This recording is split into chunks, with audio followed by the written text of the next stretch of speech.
everybody, and welcome to the Macmillan Education in Focus event, Influence Today, Your Influence Today, which is aimed at teachers of secondary school students.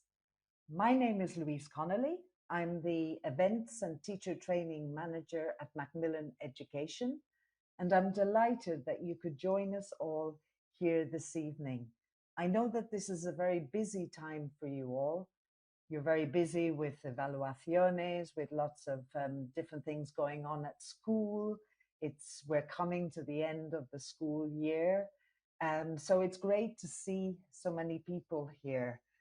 Thank you for taking the time out of your busy schedule to be with us this evening.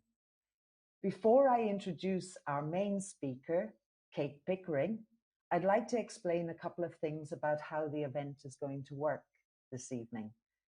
During Kate's talk, which will start in a couple of minutes, there will be various opportunities for you to interact with Kate. We will launch polls and have your says. These will appear as buttons on your screen. All you have to do is activate them. In the case of the poll, choose the correct answer for you. And in the case of the have your say, write a short answer. I really would encourage you to interact in this way. We really want to kind of encourage participation from everybody and make this event as dynamic and interactive as possible. At the end of Kate's talk, approximately at 7:05, we'll open a short space, about 10 minutes, for questions and answers. Also on your screen, you have a question and answer button. Please use this button to send in your comments and questions about Kate's talk. And please do so from the beginning. We really want to hear from you. At the end of the event, we'll launch a survey questionnaire so that you can give your feedback to us on the event. This is really, really important. We really value your opinion, and I'm sure that it will help us to improve future events. After the question and answer spot, I will invite my colleague Ainhoa Ochoa to come on to talk to us about the new course, the new secondary course, Influence Today, Your Influence Today. And then we'll all come on at the end to say goodbye, and we'll launch the survey questionnaire. After the event, in approximately 1 week's time, we'll send you an email with your certificate of attendance. And as well, we will encourage you to watch the recording of the event, of course. We will send you the email, as I said, in approximately 1 week's time. So please look out for that email. It may appear in your spam, so do look in your spam in case it goes in there. So, with no further ado, I'd like to introduce our speaker, Kate Pickering. Good evening, Kate. Hello, lovely to be here with you all. How are you? I'm fine, Great. thank you. Enjoying the lovely weather in Madrid today, yeah. Fantastic. It's lovely here in Barcelona as well. And I hope it is for everybody else out there, wherever you are, different parts of Spain. So Kate, as you can see from her title, she's a teacher trainer, materials writer with loads of experience. She's been collaborating with Macmillan for many years. I don't know how many, but quite a few. And she is the author of the latest secondary course, the Macmillan Education Secondary course, which is Influence Today, Your Influence Today. And she's going to talk to us about developing competences, preparing students for life. So the floor is yours, Kate. Thank you very much, Louise. Well, it's my pleasure to be here with you all today on this lovely afternoon. There's plenty of other things you could be doing, but you're here, and that's fantastic. Okay, so as Louise said, this is the title for the talk, Developing Competences, Preparing Students for Life. Louise mentioned that I'm a teacher and teacher trainer based in Madrid. And I'm also one of the author team on Macmillan's new secondary course, Influence Today and Your Influence Today. And like all of you teachers out there, I'm in a sense counting the days to the end of term, not long to go now, but there's a lot still to be done before we finish. We've got exams and evaluations and all those kind of things still to get through. But at the same time, we're also thinking ahead to the next academic year. And this is going to be one with some changes because of the LOMLOE, because of the changes that are coming into effect in the Spanish education system. So there's quite a lot of things we need to be thinking about. And that's really what we're going to be looking at today in terms of how we can go about developing competencies. So this is the framework for my talk this afternoon. These are the 5 different areas we're going to be looking at. We're going to start by looking at some of the changes that have taken place in language teaching in the past, how we've got to where we are now. Then we're going to move on to look at the idea of a competence-based approach and what that means. We're going to look at using learning situations, situaciones de aprendizaje, and again, what they mean and to what extent we may already be using them.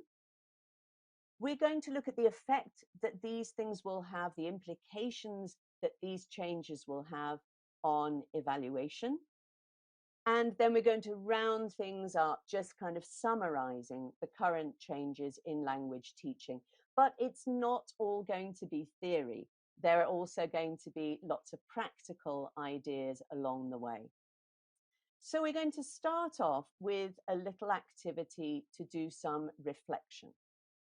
Now, in a moment on the next slide, I'm going to show you 4 different scales. And what I want you to do is to think about what the classroom was like and what language lessons were like, first of all, when you were studying, and then what language classrooms and language lessons are like now. So let's just take a look. The first thing I want you to think about is what exactly was being taught in the classroom. So was the focus more on grammar and vocabulary? Was that the kind of the backbone of the lesson? Or was there a focus more on developing ability in skills? The next thing is to think about how language was broken down. Did you focus on one piece of language at a time? For example, today we're studying used to. Or was there more of an integration of language that was being used by students or is being used by students? The next concerns who is in the driving seat in the class. Is it always, or was it always, the teacher who was the focus, the person directing the lesson? Or are there opportunities, more focus on students working in pairs and groups? And finally, I'd like you to think about evaluation. So is evaluation done primarily by testing and exams, or does continuous evaluation play an important part? So what I'd like you to do, you can maybe take a note on a piece of paper, or maybe take a photo with your phone if you want to. And I would like you to place an X on each of these scales, reflecting what the situation was like when you were in school, and a Y on each of the scales, saying what classrooms are like today. So on each of the 4 scales, you need an X and a Y, and you decide more or less what position you put them in. So I'm just going to give you a few moments to do this.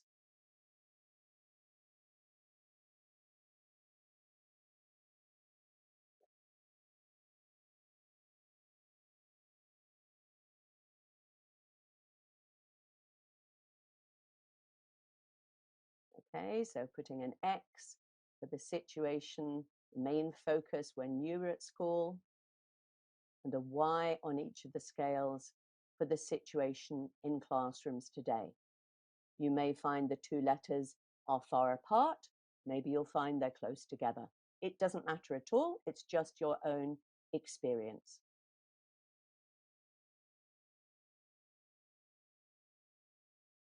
Okay, just one more minute.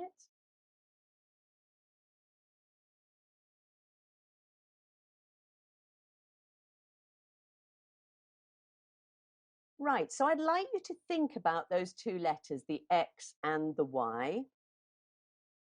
And what I'd like you to do now is decide, is the X to the left of the Y in most of your scales?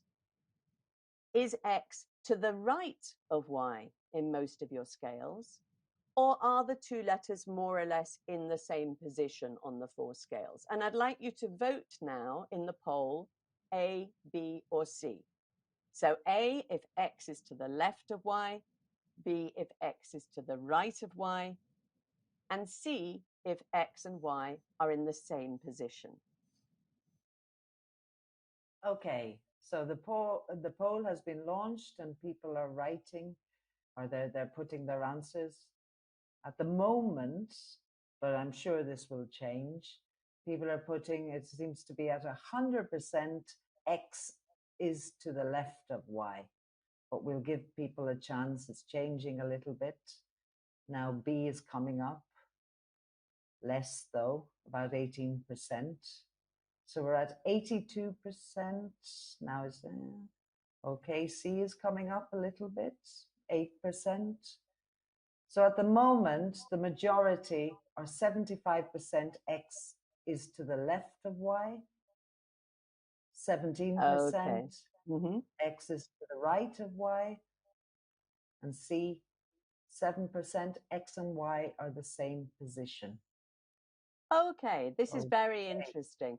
This is really what I expected to see. So we can see that a number of things have changed. For the majority of people, there has been a shift from X to Y. And I think we can summarize these changes as changes to our view of language. We look at language teaching as more than just knowing grammar and vocabulary, but it's also more about doing things. And we look at language as being less about isolated building blocks that we do one after the other in a linear manner, and more about an integration. And I think also changes have taken place in our view of teaching in terms of the roles of people in the classroom, what teachers do, what students do, and also how we determine what makes a successful language user rather than necessarily a successful language learner. So there have been some important changes up until now, and I just wanted to start from that point. But we're coming up to some more changes now with the LOMLOE. At least I think a change in how we describe things and perhaps in our mindset, not necessarily the biggest change in how we do things. So if we think about this term, a competence-based approach, how does it make you feel? There's a lot of new jargon that we're being bombarded with a little bit here. And I know for a lot of people, this may feel quite unsettling, like I've got to start doing things differently from how I've already done them all my life. So be quite honest here. I think it's fine if you feel a little bit anxious about this. So again, we're going to do a poll, and this time I'd like you again to choose A, B, or C. So in the case of A, I know what a competence-based approach is. I know what it means, and I feel quite confident about implementing it. Or B, I have an idea what it means, but I'm not so sure about the practicalities, how to go about it in class. Or C, I'm not too sure about all the new terminology, and I'm feeling quite nervous about how it will affect me and my teaching. So again, I'd just like you to vote now for one of these three options. Okay, so the poll is on your screen. Again, people are quick off the mark. Answers are coming in. We seem to have a majority who are saying B. I have an idea what it means, but I'm not sure about the practicalities. Followed by A. I know what it means and I feel quite confident and about implementing it. And then at 14% C. I'm not too sure about all the new terminology, and I'm feeling quite nervous about how it will affect me and my teaching. So yes, definitely it's B, A, C in that order. Okay, great. And again, this is very interesting. It doesn't surprise me that some people are feeling a little bit anxious about this. It's a lot of new terminology, a lot of new stuff to take on. And while we may understand in principle what it means, actually seeing the effect it's going to have in our classroom is, I think, quite a different matter. So we're just going to spend a little bit of time now looking at a competence-based approach and what this means. First of all, what are the ideas behind competences? Well, I think it's important to remember that this is actually nothing new, or it's not completely new. The OECD, the Organization for Economic Cooperation and Development, first started talking about competencies a number of years ago. And the idea of competencies featured, in fact, in both of the two preceding educational reforms, in the LOE and the LOMLOE, although perhaps not taken quite to the level it's being taken now. Competence-based approach reflects a basic principle for education. It underpins the whole of education, not just English teaching, but everything that students are going to learn. It has a shift in focus from just teaching students to preparing them for life, and a concept of learning which sees an integration of subjects, more transversal learning, more personalized learning. And it also accommodates other goals, such as a development of 21st century skills. These skills which have been said by the business community have been lacking in young people. These soft skills like collaboration, communication, critical thinking, creativity, the 4 C's. Other things like the Sustainable Development Goals of the United Nations. So the idea of the competence-based approach is that it's going to encompass a lot of these things. So moving on, let's just take a look at what the different competencies are. Now, this comes from the LOMLOE, from the Descriptores de Perfil de Salida. I get the terminology right here. And in that description, there are 8 key competencies. You probably have heard a lot about these already. I've got them in English here because the talk's in English. So the 8 competencies are a competence in linguistic communication, so the ability to use language to express yourself, to understand messages and so on.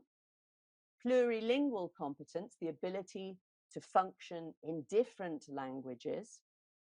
STEM, or as it's now generally known, STEAM, so science, technology, education and maths, with the addition of art, because it's been recognized that the creativity and innovation are very, very important parts of science. Digital competence, a vital skill for young people today. So the ability to manage themselves effectively online, to manage their time and the way they work online, to use different applications, platforms, etc., in order to achieve their goals.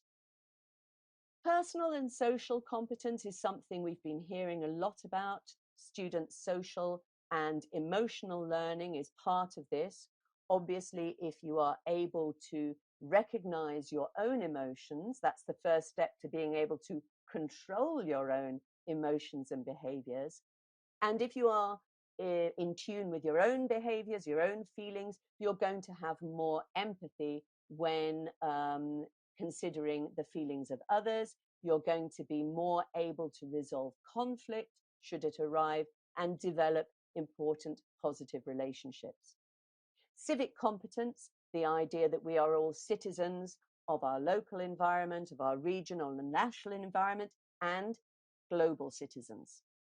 Entrepreneurial competence, the idea of taking these creative ideas and being able to put them into such a shape as to be effective in a business context, in establishing an organization, in understanding how those things work. And finally, competence in cultural awareness and expression. So a sensitivity to my own culture, the culture of others, the differences there may be, the similarities there may be, and how to manage those. Now, this is the overall goal for education. And obviously we could say, well, yeah, well, they're going to get STEM in these subjects, they're going to get plurilingual competence in foreign language learning, they're going to get digital competence in ICT classes, and so on, and see each competence as belonging to a different subject. But I think there's a much more valid way of looking at this, that this should be a global approach to each subject. So I think when it comes to foreign language learning, while we are clearly going to be spending a bit more time on certain areas like plurilingual competence, we can actually have scope to do work on all of these. And I think this is where we as English teachers are in a very favorable position, because we do have the scope to bring different content into our classes. So the idea is that for our students to become effective adults, they need to become effective at all of these competencies. So that's the background. And now I want to get a bit more practical. So how does all this connect with the language classroom? We're going to look at some examples of activities, and I'm going to show you how they do work at the same time on different competencies. So we have an activity for you now. Here you have a short text, and I would like you to see how many different rules of capitalization, use of capital letters in English, are illustrated in this text. So I just want you to count them, and in the have your say box, I just want you to write the number of different rules which are illustrated here. Okay, off you go. Okay, so we'll give people a couple of seconds to do that. Just the numbers Kate said of capitalizations within this text. Let's see what people say. I have to hold back, Kate, from not answering or from answering myself. It's very tempting. Let's see. You can do it. Just keep your answer quiet. Okay, I'll be. It's like when they tell you don't touch the button, and that's the only thing you want to do. Okay, so we're getting answers. Thank you, everybody. Most people are saying 7. There's a couple of 6s, The rest are 7s. Excellent. I'm very pleased to hear it, because that's Between the 6 answer and I 7. wanted. Okay, the answer is 7. Let's just go through them quickly. So in English, in blue, we use capital letters for the start of a sentence. In green, we use capital letters for days of the week. In pink, we use a capital I for the first person singular pronoun. In red, we use capital letters for names of people and places. In purple, for the names of countries. In orange, for the names of languages. And in grey, for the names of months. Okay, so 7 is the correct answer. Now, my next question to you is, in your language, which might be Spanish, it might be Catalan, it might be Euskera, depending on where you're from, which of these rules are the same and which are different? How many rules are there in your language, and which are the same and different to the ones we've just looked at here? So just take a moment to think which of these colors would also be a rule in your language.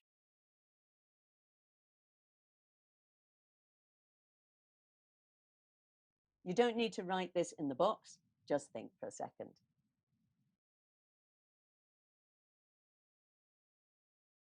Okay, so I think for Spanish, the ones that are the same are capital letters at the start of a sentence, capital letters for the names of people and places, and the names of countries. So that's 3.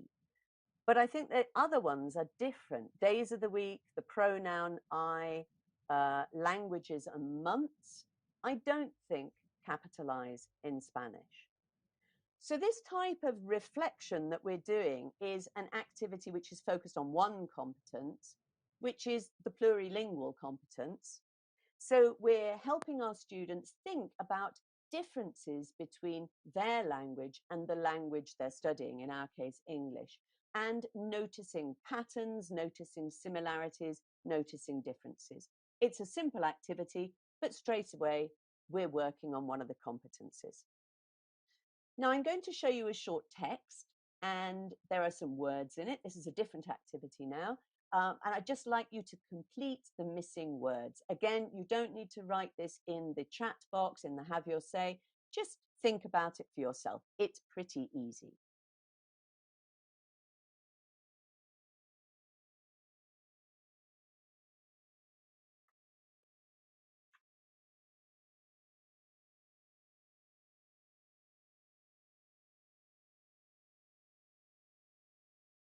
Okay, so I'm sure you've got the answers already. There's a big clue in the first line. What you should have are the following words. Okay, so this comes from a lesson about social and emotional learning, which is all about behaving on public transport and how to be a good passenger. So having done this lead-in, the next thing that the students need to do is to do a little bit of vocabulary. This is for a low level, probably A2 level students. So here they have some icons, the typical icons you might see on public transport, and they have to match each of the captions or descriptors to the icon. Because there's vocabulary here that students might not know for talking about situations on transport, things like wheelchair, pregnant, for example, probably a bit above the level. Having done this, the next thing we show the students is a poster, and this is a poster that you might see on public transport. There was one in Madrid quite similar to this about 2 or 3 years ago. So what I'd like you to do is just quickly think what captions you could put on. Let's just do numbers 1, 2, and 3. Just have a think about that. What would your rule be for each of those pictures?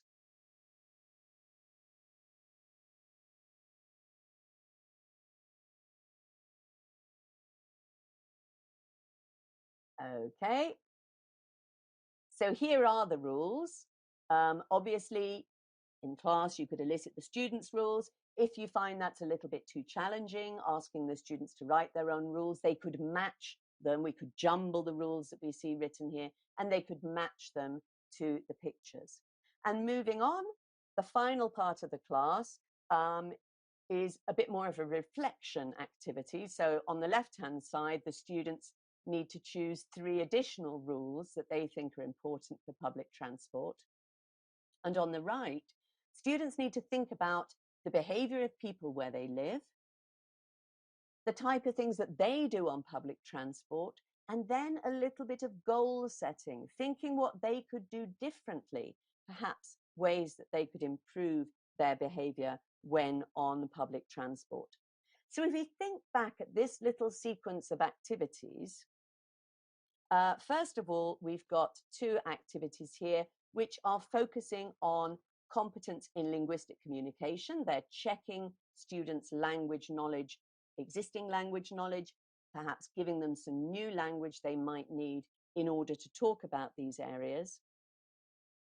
And if we look at the following 2 activities where the students had to write rules and then reflect on their own situation, set some goals, here, at the same time, we are working on personal and social competence, thinking about my behavior, the behavior of other people, and civic competence. So we can see that this simple sequence of activities, straight away, we're dealing with 3 competencies. Okay, so like I said before, we are already doing work which actually is relevant for competence-based teaching. Now, something else we're hearing a lot about these days is mediation. This is something else that comes up in the LOMLOE, and it's certainly a buzzword that's out there at the moment. But I want to just check what mediation is. For me, mediation is a bit like this photograph. 2 guys are talking across their garden fence. A little bit like this idea. So mediation involves passing information or ideas to another person where there is a barrier.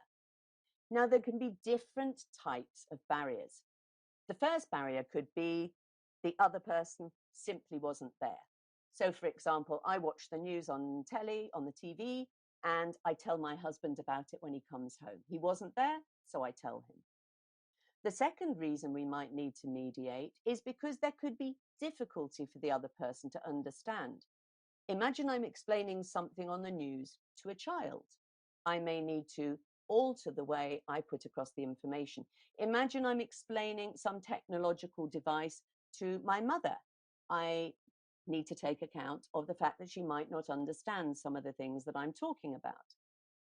And another reason for mediation is very obvious, that the other person doesn't speak the language that the original information was in. And in all cases, something important happens. Content is transformed in some way. So we take this information and we do something to it. It passes through me, and on the way, it becomes something else. So I'm going to, just to check this, I'm going to show you 3 descriptions of situations, and I'd like you to vote for which one is not mediation. Here we are.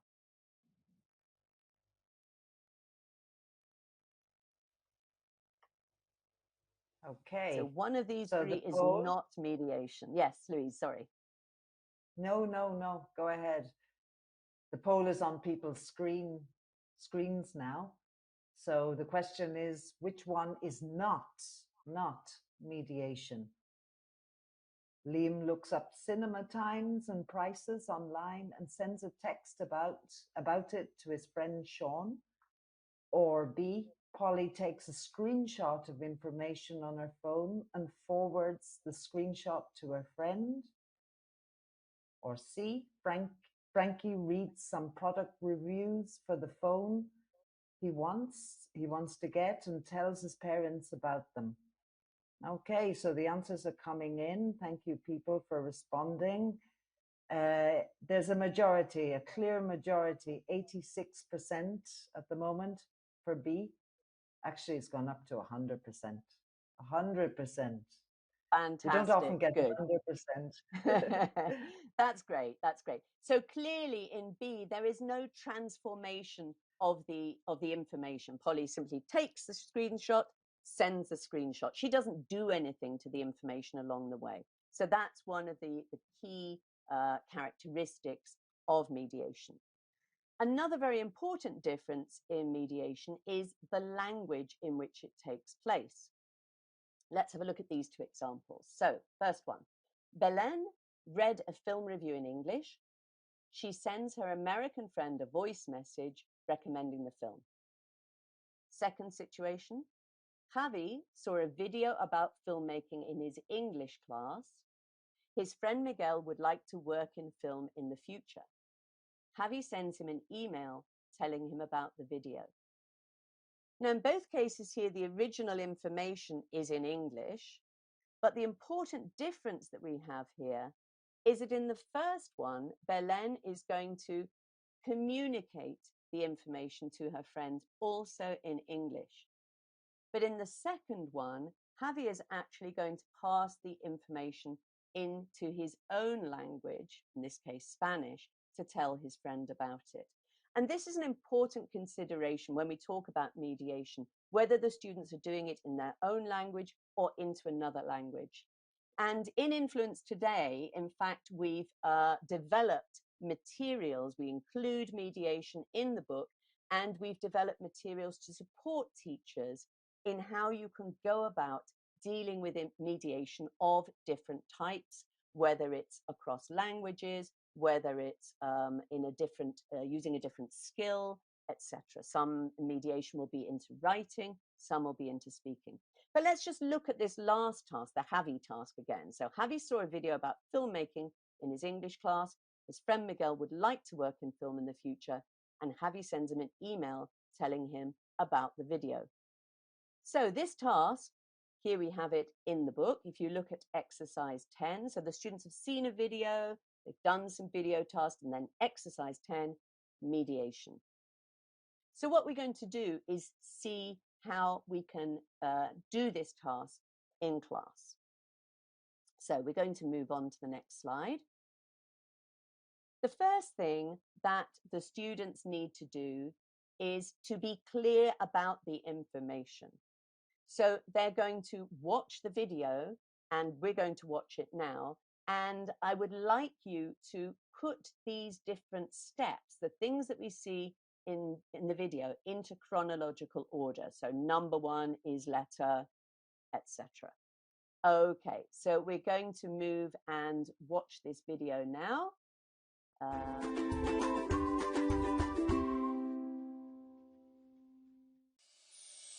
Films. How do they make them? Let's visit the Imaginarium Studios in London to find out. What's in a film studio? Who creates special effects? Let's meet Bren Jordan. His specialty, motion capture. Bren works on films with characters created on computers.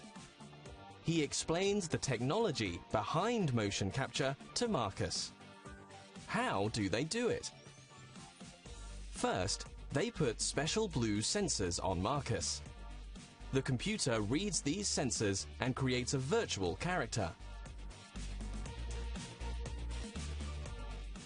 He moves, and the computer-generated character moves with him. Marcus and the character on the computer are the same. So when Marcus moves his legs or his arms, the character on the computer does the same thing. Okay, so we're not going to spend too long on this now, but the first thing the students would do would be to order these different steps. So number 1 is E, in a film studio, they meet a man who creates special effects. Number 2, C, he explains a technology called motion capture, etc. Having done this, step 1, get the ideas there. Then in the next activity, because remember, Javi is going to watch the video in English, but pass it on to his friend in Spanish, we need to have an opportunity for students to think how they're going to say these words in their own language. So this would be the next task. And then the third step is that the students would go on to write their email. So we can see we have mediation here, step by step. And if we think about the competencies that are involved in this, we've got the competence in linguistic communication. Javi's got to write this email. He's got to understand the video, write the email. Plurilingual competence, because he's operating across 2 different languages. We've also got some content which is relevant to STEAM subjects. And also personal and social competence, because he needs to think what Miguel already knows about this subject, so he can pitch his email in an appropriate way for his friends. So we've seen here that one activity can work on just one competence, or in fact, we can have activities which work on several different competencies in the different stages of the activity. And this is really one of the things that the LOMLOE is looking for, this idea of developing the competencies. But they also have another proposal to make, which is the idea of using learning situations, situaciones de aprendizaje. So first of all, let's just look at a definition of this. Okay, yes, sorry, I'm just getting ahead of myself there. So if I've got my diagram of my 8 competencies, I like to think of the learning situation as something which gives me an opportunity to work on all of these different competencies. So my definition, a learning situation is a situation which helps the student relate their learning to the world around them, so taking it outside the course book, outside the classroom, through problem solving, complex tasks, reflection, research, and the use of group and individual work. So this is the broad definition that we find in the LOMLOE. This is in Anexo 3, which is the part which deals with learning situations. Now, it then goes into a little bit more detail about some of the characteristics of learning situations. So, a learning situation always starts by posing a question or a problem. But in order to solve this question or problem, the students need to do different things. They need to use an integrated range of knowledge and resources. It's not just one thing, one answer. No, they've got to use different things to solve the problem. It's got to encourage a critical and reflective approach. It needs to provide opportunities for students to work both individually and in groups so that they get the opportunity to also develop their abilities with cooperative group learning. This is going to help students learn to work together with mutual respect and resolve conflict. It's going to give them a chance to develop these 21st century skills, the collaboration, communication, creativity, critical thinking. And in its purest form, the learning situation, the problem, can be answered in multiple ways.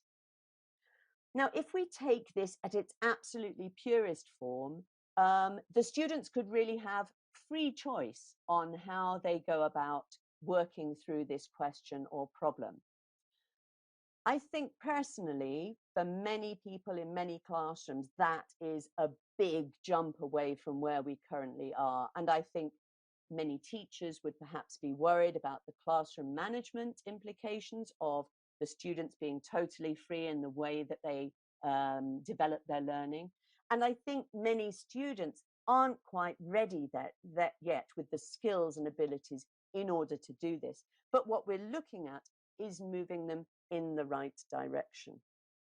So what I'm going to do now is show you how we can have a learning situation developed through the unit of a course book. So remember, we need to start with this question or problem. And one of the ways that we can do this is by using driving questions. So a driving question is the question you pose to your students at the start of the learning situation in order to get them to investigate a problem or process. It's going to capture their interest. They're going to want to find out. But these are big questions. Here are some examples of driving questions. They're often slightly abstract. They're big questions that students aren't going to be able to answer immediately. Just take a moment to have a look at some of these.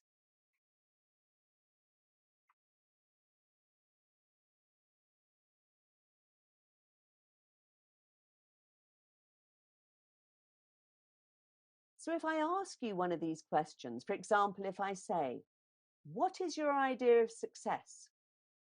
Probably you're going to be a bit, success. Well, And if you ask this question of your students, you're probably going to find a lot of people are looking down thinking, no me preguntes, profe, a mí no. Because it's a big question. It's very difficult to answer just like that. And remember, the idea of the learning situation is that it needs to be a question like this, which is going to take time, which is going to involve a process of learning. So let's look how we could use this question going through a unit. Here's the opening spread of a coursebook unit from Influence Today. And as you can see right at the top on the left here, we've got WDYT, which stands for what do you think? And there's our driving question. What is your idea of success? The first thing, before our students can start answering this question, is that they need some vocabulary. So we've got this nice visual in the middle, a corkboard from a student's bedroom. And then I've just got a close up on the next slide here.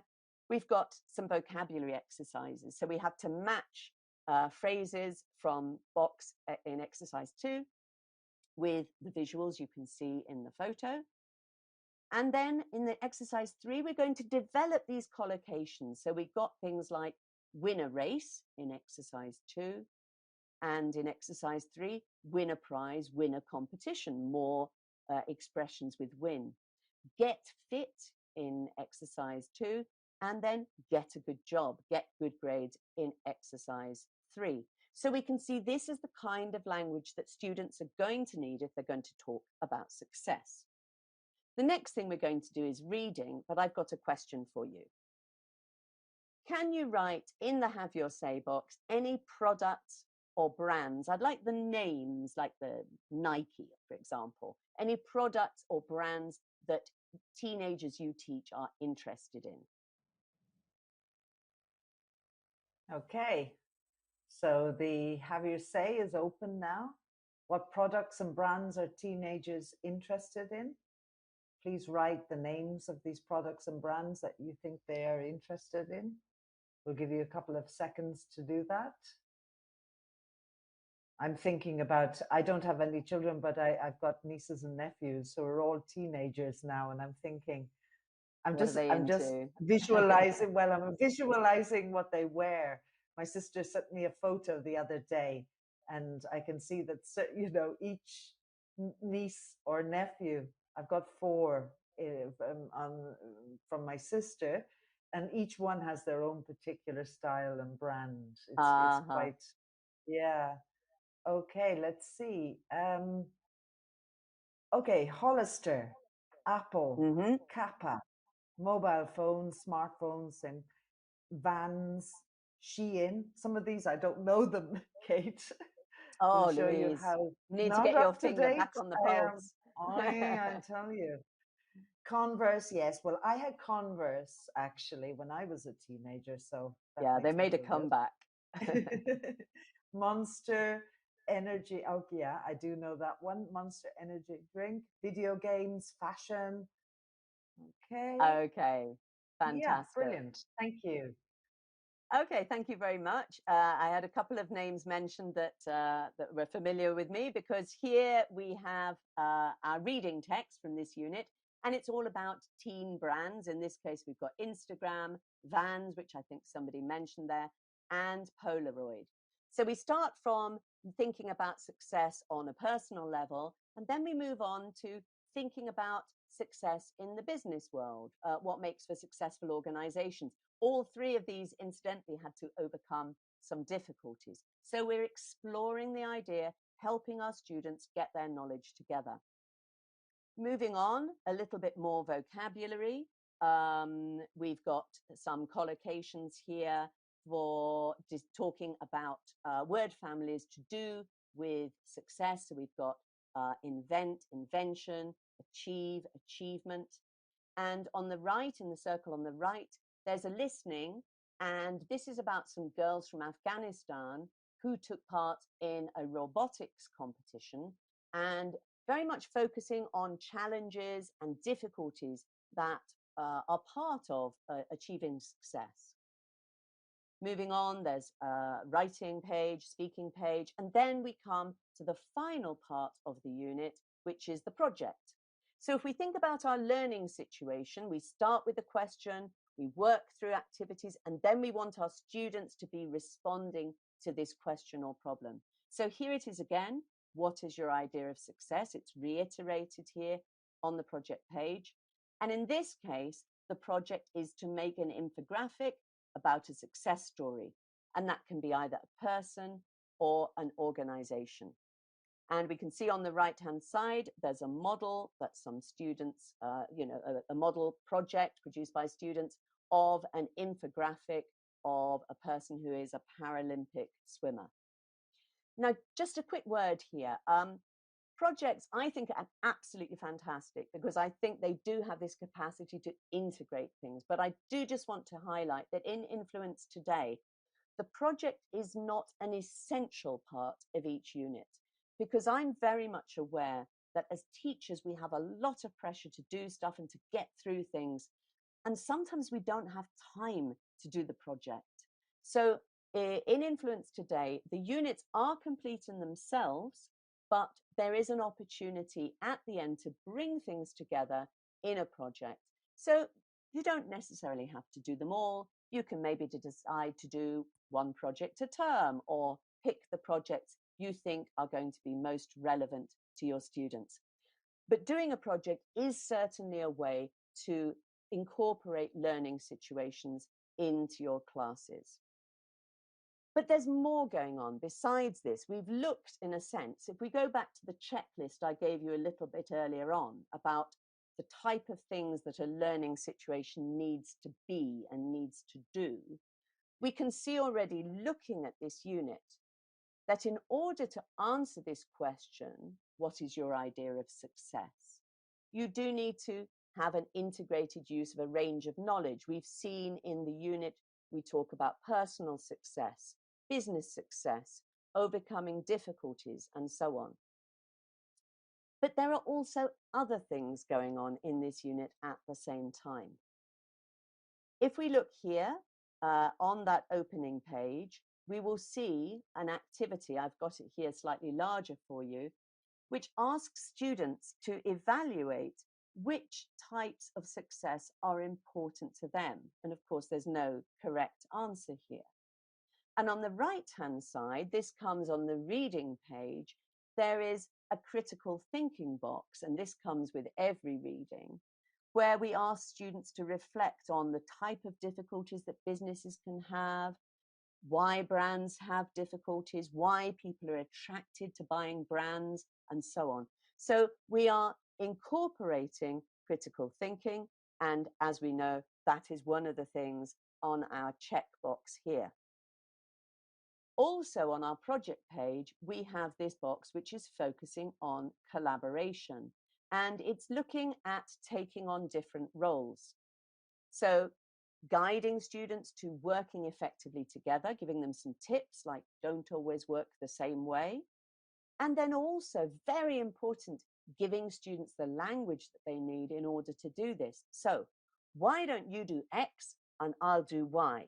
You type and I'll read out the information. So actually giving students the tools to work effectively together. And in fact, here we are, we can see that we're offering students the possibility of working individually or in groups, in this case in groups, and to develop their cooperative group learning skills and their abilities to work effectively and resolve conflict. And if we look across different projects, in fact, we work on all four of these important skills: collaboration, critical thinking, communication, and creativity, in the same style, with tips and with language. So here we can see that we are giving students the opportunity to acquire 21st century skills. And taking one more look at the project, we can also see that students have some elements of choice. They can decide whether to research a person or an organization. They can decide who they can do their research. They can decide how to put together the infographic, what it's going to look like, what information is going where. So we are providing students with the element of choice. We are giving them a chance to do something in multiple ways. So we can see that we can have a learning situation which runs through a unit in this way and is satisfying all these different requirements. So just to reiterate, with the learning situation, we have this sequence. We start with the problem, we have some tasks, there is some kind of product, and finally, there's going to be reflection from the students. But it's important to remember that when we talk about learning situations, it's not just about the finished piece of work that the students produce. The process of doing it, the things that they do along the way, is considered to be as important as the product itself.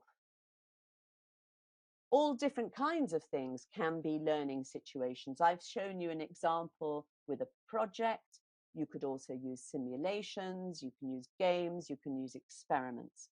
But the important thing is, whatever you choose, your learning situation is going to enable your students to use and to develop their competencies.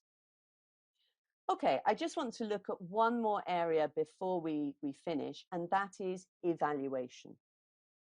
If our mindset is changing, if the focus of our teaching is shifting to this focus on competencies, on using learning situations, then we need at the very least to reflect on our approach to evaluation. Now, when we think about evaluation, I think we need to consider 4 questions: who, when, what, and how. So thinking about who is doing the evaluation? Is it the student themselves? Is it one of their classmates? Is it the teacher? When does the evaluation take place? Does it take place at the end with the final product? Does it take place during the process? What is evaluated? Are we thinking solely about students' linguistic output? Surely if we have a competence-based approach, then there are other things that we need to be evaluating besides just if they get the language correct or incorrect. And then clearly the big question, how? So let's just have a look at some examples here. One thing that I think we definitely need to be incorporating more is self-evaluation. And I know a lot of people are doing this already, but I just want to show you a couple of examples of how we do it. At the end of the project here, we can see the final reflection box. And in the final reflection box, this is obviously a self-evaluation, so it's done by the student. So that's my answer to my who question. When? Well, in this particular case, the reflection is done at the end, but it's actually thinking back to some things that happened before the end. What is being evaluated? Well, you can see from the question headings, we're thinking about the task, we're thinking about the infographic they produce, but we're also asking students to think how well they manage that super skill. Did they collaborate effectively with their partner? And also to think about the language that they were using.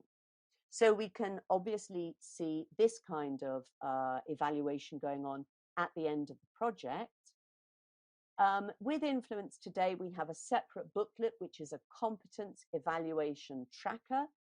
And in that, oh, sorry, I'm just getting ahead of myself there. So here, the competencies we're looking at, if we're looking at the task, the super skill, and the language, are the competence in linguistic communication, digital competence, and personal and social competence. So we're looking at a range of different competencies here. As I was saying, we have a separate competence evaluation tracker, so that at the end of the unit, the students see a page that looks like this. I've got it a little bit closer up here.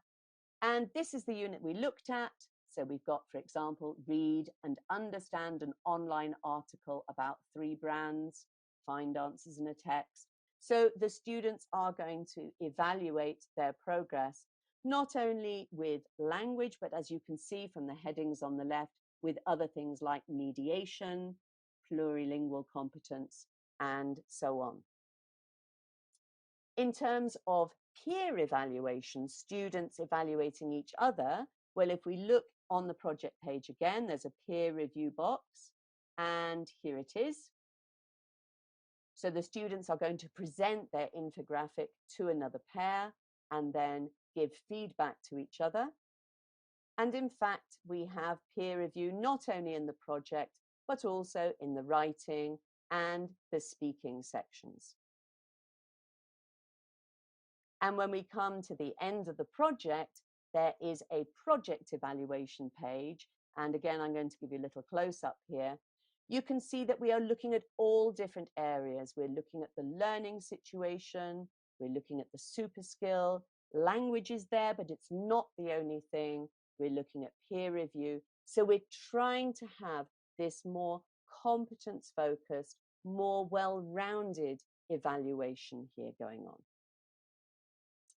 Okay, so as I said before, we do have a product, and this is important to mention. It's part of the learning situation. So we start with the problem, we move on to the task, the students produce a product, and in this case, there's an infographic, and the students also do a presentation of their infographic about their success story. And obviously, in terms of teacher evaluation, the product is the classic thing, aside from exams and testing. Looking at a product, a piece of work, a piece of writing, is the typical thing that we do when we are evaluating as teachers. And so we're not completely ignoring that. We're not getting rid of the opportunity to evaluate a product. It's still there. But there are other things that we can look at as well. So here's the infographic, and let's just have a look at a video of the students giving a presentation of Hello, we decided to make our infographic about Ellie Robinson. We think she's a real success story, and we're going to explain why. Ellie is a Paralympic swimmer. She was born on the 30th of August 2001, and she lives with her parents in Northampton, England.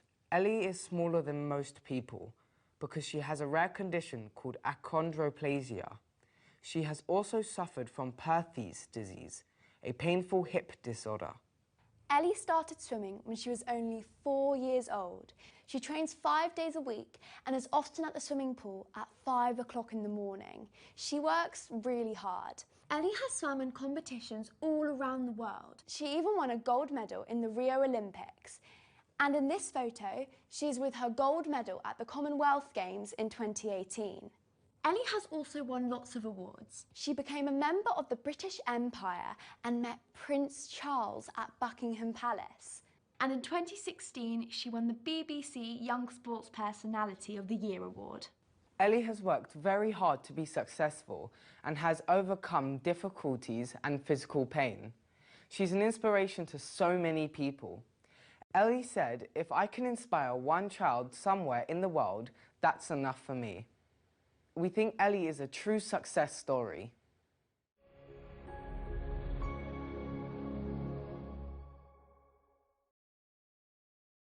So we can see here that the project gives us an opportunity to have students produce this piece of work, the infographic, do the presentation.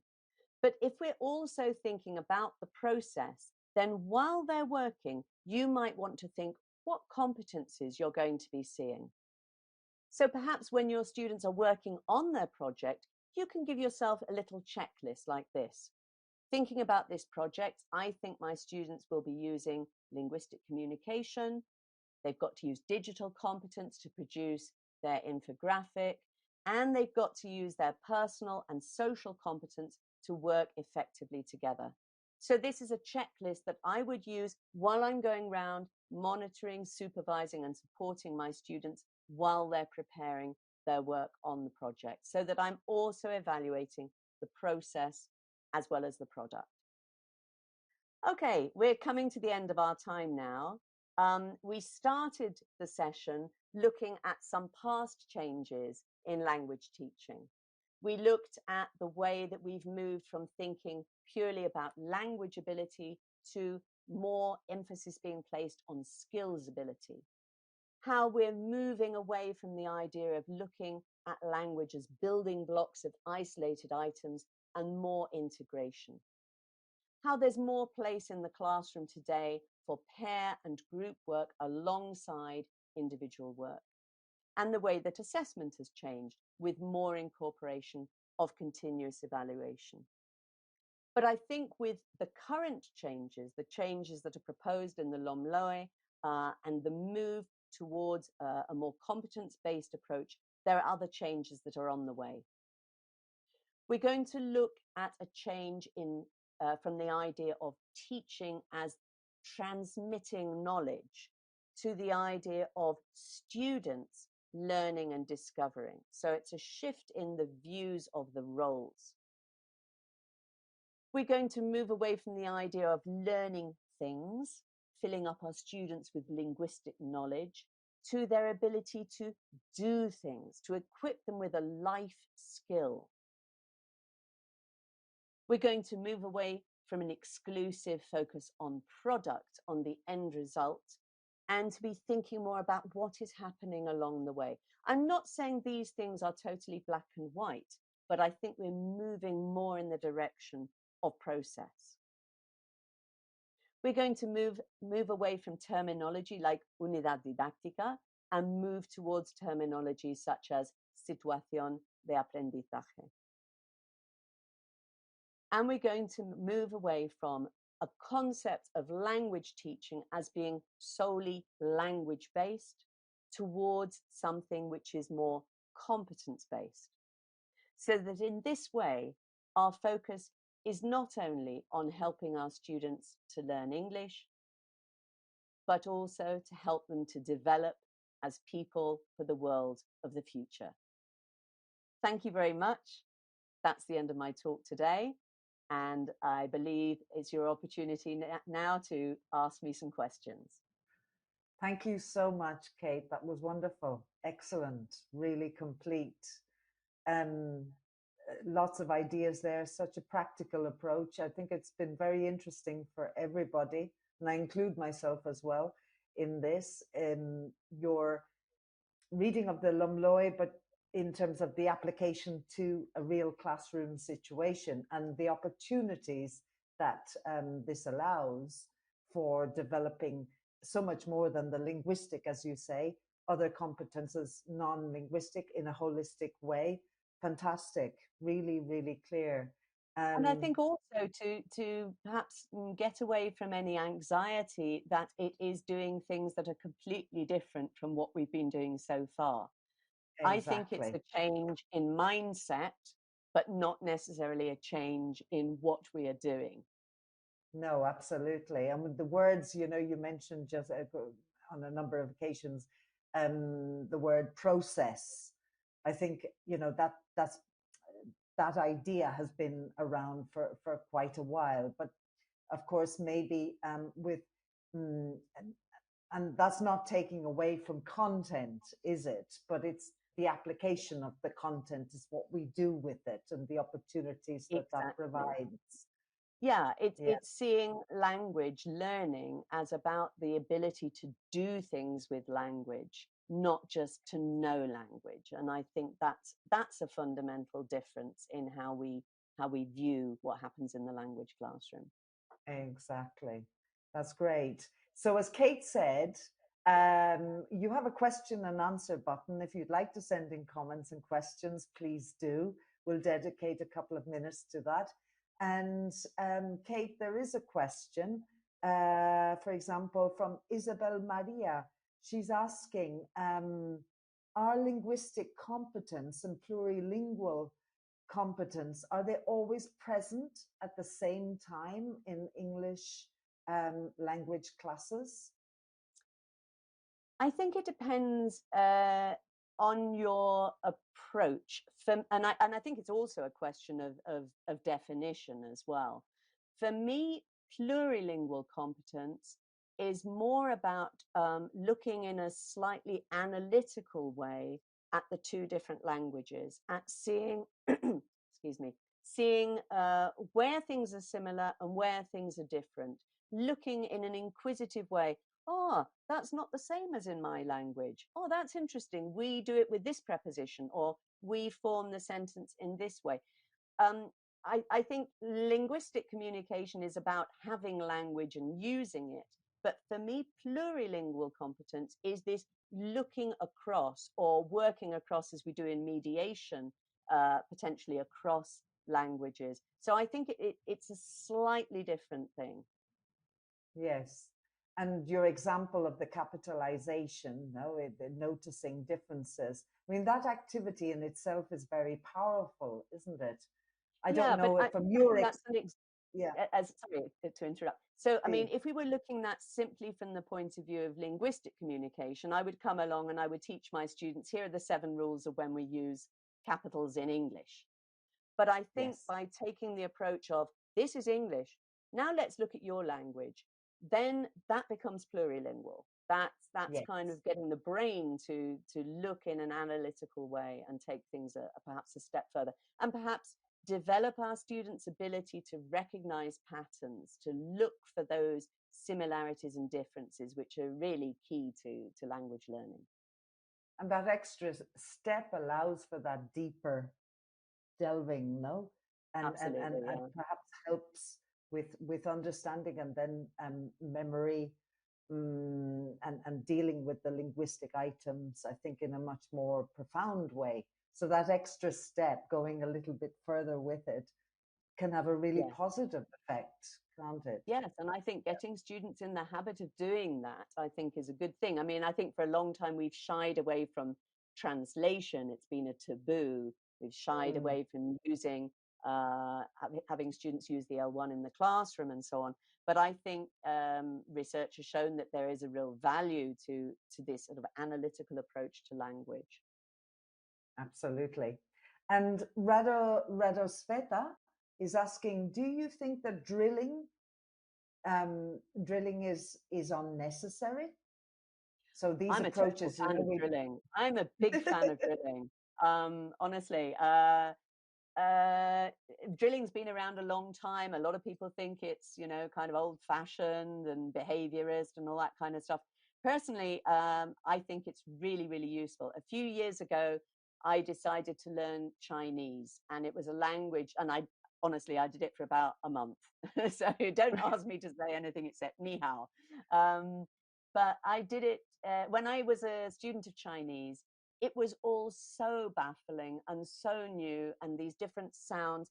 And I needed time to get my mouth around it. I needed some really repetitive practice. So I totally think there's a place in the classroom for drilling. I think drills can be a lot of fun. There's a lot of variety of the ways that you can do drills. It's not just about choral repetition or whatever.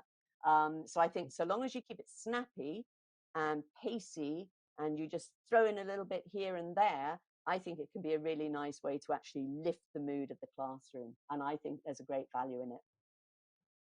Okay, great. I totally agree with you, by the way. Okay, and Elizabeth is saying, thank you very much. Rather than a question, she says, I just wanted to say that I'm very excited about using this new course in class next year. She feels that everything is going to be found, that she needs is going to be found in this course. And that your ideas when planning classes for self-assessment, mediation, are really, really, really great, and that these have been missing in the books up to now. So she's basically congratulating Oh, you. thank you so much, Elizabeth. That's a lovely, lovely comment. I'm really hope that's, you know, proves to be true. I think when we were writing the books, we were really very much thinking about the practical classroom situation that teachers are in, making materials that were going to be engaging and attractive for students, giving something for different students with different interests and different needs in the classroom, but also very much with our feet on the ground. I'm still in the classroom. I teach every day. I wouldn't be outside of it. I love it. And I know what it's like. And great. I really hope you find it an enjoyable and practical book to use, and it ticks lots of boxes for you. Great. Thank you, Elizabeth. Thanks, fantastic. And one last comment from Emilia. Thanks. It's been a really very useful and informative session. So I think we can end Brilliant. on that positive note. That's Thank you fantastic. so much, Thank you so Amelia. much. Yeah, thank It's been you my so pleasure. much, Thank Kate. you. Yeah. Okay, you're going to go off screen now, but only Okay. for about 10 minutes. Yep, We'll that's come right. back again at the end. I'm going to welcome my colleague, Ainoa Ochoa, on screen. Hello, Ainoa, good evening. Welcome. Hello, Louise. Hello. Fine, thank you. Well, listen, you can all see that Ainoa is education consultant responsible for secondary and upper secondary at Macmillan Education. And I'm not going to say anything else. I'm going to leave exit stage and all yours, Ainoa. Okay, great. First of all, I really want to congratulate Kate on her session, because I think it's been really a great session. And you can see that behind the course book, behind Influence Today or Your Influence Today, there is a whole lot of sound methodology. So yeah, I mean, amazing. I think that you've explained really, like, in a very easy way to understand what competence-based learning is and what competence-based teaching is. Okay, Kate talked about influence, or has used examples from influence through the whole session. And actually, she's covered a lot of what I'm going to say now. Basically, I'm just going to do a summary of the key points of the course book, just like so that you know what important in the course book is. Let's see, it doesn't work. Oh, I don't have the control of the presentation, I think. It's not working. Can you? Yeah. Okay. I guess that now everybody can see this. All right. So with this is you can choose your version, right? You can choose between Influence Today, which is I would say a regular ESO course book, which begins in the SO1 and ends up in SO4. Okay, or if you want to use the course like and knowing exactly in which CFR level you're beginning and in which CFR level you're ending, I would recommend you to choose Your Influence Today. It begins in an A1 plus level and finishes in a B2 level. You can choose if you begin with an A1 plus, an A2, or A2 plus. Okay, all right. So one course, basically two versions, depending on what your teaching situation is. Let me see. No.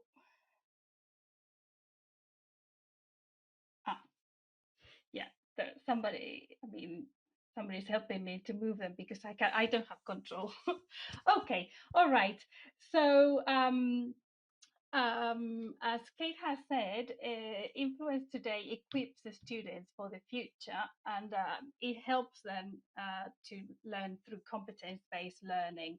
She's also said, I'm going to say all the time that she said all the information all the time. Anyway, all the units work as a learning situation because they begin with a "what do you think" question or a driving question that makes you reflect about the topic, or also think about what you already know about the topic, right? And that question is going to be answered in a way through the project at the end of the unit. But the unit is like a journey that is taking us or this is taking the students so that they can learn about the language, but about culture, about, well, lots of things, critical thinking, etc. Right? So yeah, it's a whole learning situation. And of course, the unit itself and basically the project is a great opportunity for formative and continuous assessment. It's not about just doing the whole unit and then forget about it. It's about doing something with it. It's about using the language and using the skills, right? Okay. Can you? Yeah, thank you. Okay. As also Kate said, this course book comes with a competence evaluation tracker. The competence evaluation tracker comes together with the workbook. Okay, so if the students buy the workbook, they get the competence evaluation tracker. And in this course, in this component, you will have, like, for one unit, this is in one spread where you can see for one unit, what you can have for one unit, sorry. So we've got unit evaluation. This is what Kate showed before. And we can see the different specific competencies, right? It's just not, we don't have the old competencies or skills like listening and speaking, writing, listening and speaking, writing and reading. No, we have more than that. We have the mediation, we have interculturality, plurilingualism, etc. So we are beginning to evaluate in a different way. And also sometimes when you do a unit, it's difficult to evaluate or to choose what you want to evaluate, because you do so many things that sometimes it's like, okay, yeah, but what do I evaluate? So we've thought about that for you, and we've put all the content in there, or all the items in there, so that students can self-evaluate. And then also we've got project evaluation, right, which is specific to each of the projects in the course. And you can see, like, for example, we've got Diana, the evaluación. Actually, I'm just realizing that I don't know how to say this word in English. Anyway, so you've got a Diana de evaluación, and you've got the different areas that need to be evaluated on, and students would evaluate themselves. And then at the end, there is like a reflection moment, an action plan, so that students think where they are and where they want to get. Okay. So also, as Kate said, you might not have time to do like all this specific evaluation and do all the projects, because all of you are very busy, and there is a lot of content to cover in the course. So we also have competence tests per unit that simplify all that process. Okay, so you've got tests in which you don't have vocabulary and grammar evaluated in an isolated way. They're always evaluated through the skills, so that students can show they're actually able to use the language. Okay, can we go to the next slide, please? Okay, so we also have mediation. Mediation can appear in different parts of the unit. Okay, for example, in this example, it is in the vocabulary and listening section, but it can appear within a reading or with a video, like Kate showed before. Okay, and at the end of the section here, we've got, I've marked the mediation activity. We've got the activity there, but you might think that probably doing that activity is a bit difficult or hard if if the students haven't done mediation in a formal way before, because we are all the time, or a lot of time, a big part of our time, using mediation skills, but probably we haven't done it in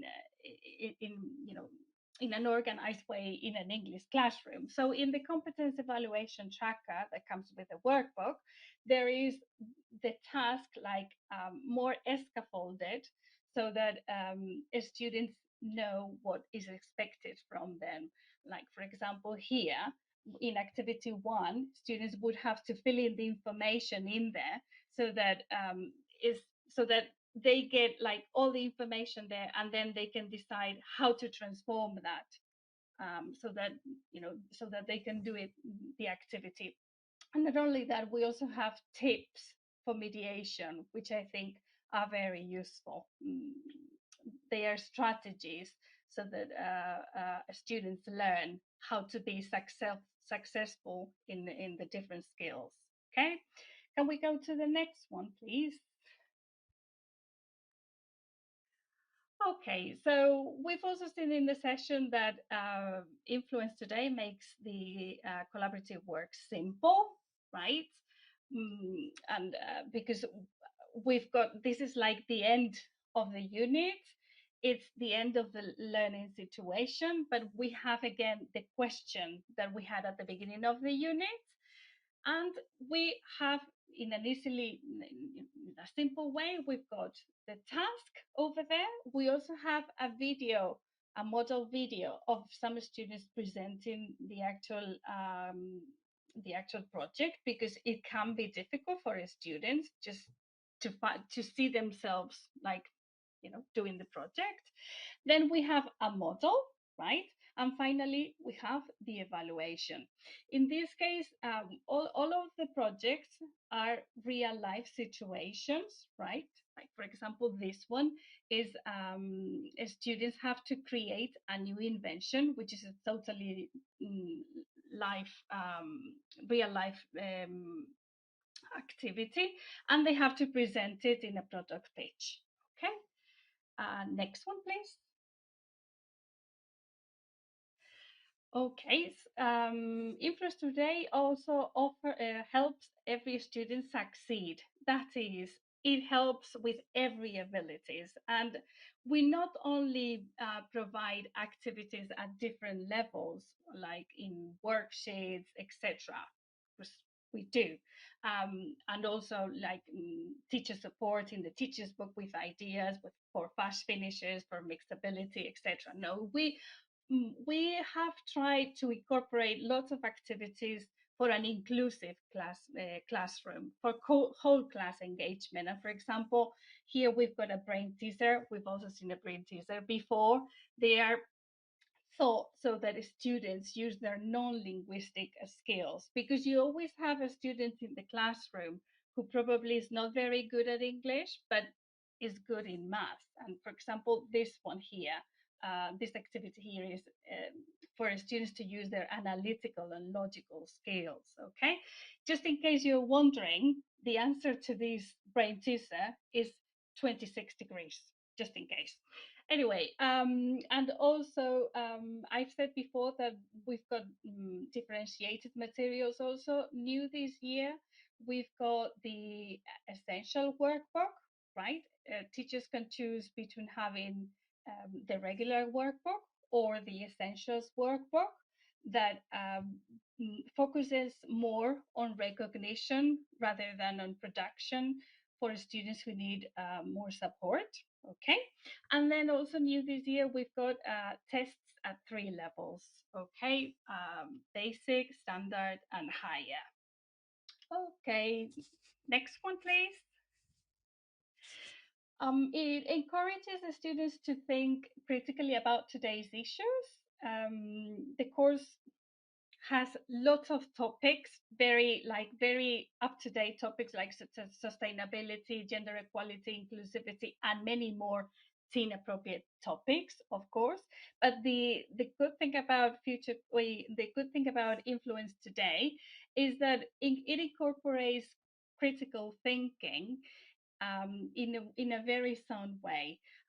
It incorporates Bloom's taxonomy. Okay, if you can see Bloom's taxonomy there, we've got HOTS and LOTS, higher order thinking skills and lower order thinking skills. And if you look at the critical thinking box there, we've got understand, which is a lower order thinking skill, apply, which is a mid one, and create, which is a higher order thinking skill. So as you can see here, we're providing activities for students with different levels, and we are making them develop their critical thinking at different levels, because you might have a student who can only do the understand part, but others can do the create one. Okay, next one. And we also have a social and emotional learning section that comes at the end of the workbook. Social and emotional learning is now more key than ever after the pandemic, right? And this section introduces social and emotional learning into the ELT world, and it does it choosing topics which are relevant to teenagers. Okay, so we always have vocabulary, then reading, and then activities to think about that, as Kate showed before. And finally, the last one. And here we've got all the components. Influence Today offers a motivating, fully flexible digital solution. That is because if students buy one print component, they get a license with it, a digital license of that component, all right? So as I've said before, we've got 2 workbooks to choose from. You can use one or the other or both in the same class. We've got the competence evaluation tracker that comes with the 2 workbooks. Okay, so yeah, if you're going to have the competence evaluation tracker where with the 2 workbooks, okay, then the students app or on the go practice app goes with the workbook also, and it includes vocabulary and grammar activities in a gamified way. Okay. Yes, and then we've got the digital, and for teachers have all the students components, right? Plus the teachers app, which includes the teacher's presentation kit so that you can project the book in class. And then there is a teacher's resource center, right? With lots of resources in there, like Kahoots or all the resources you may need, like mixed ability activities. There is also a test generator to create your tests. And finally, there is also, this is new this year, Let's Get Digital booklet. It's an online booklet with ideas on how to develop the digital competence with your course book. Okay, and I think this is it.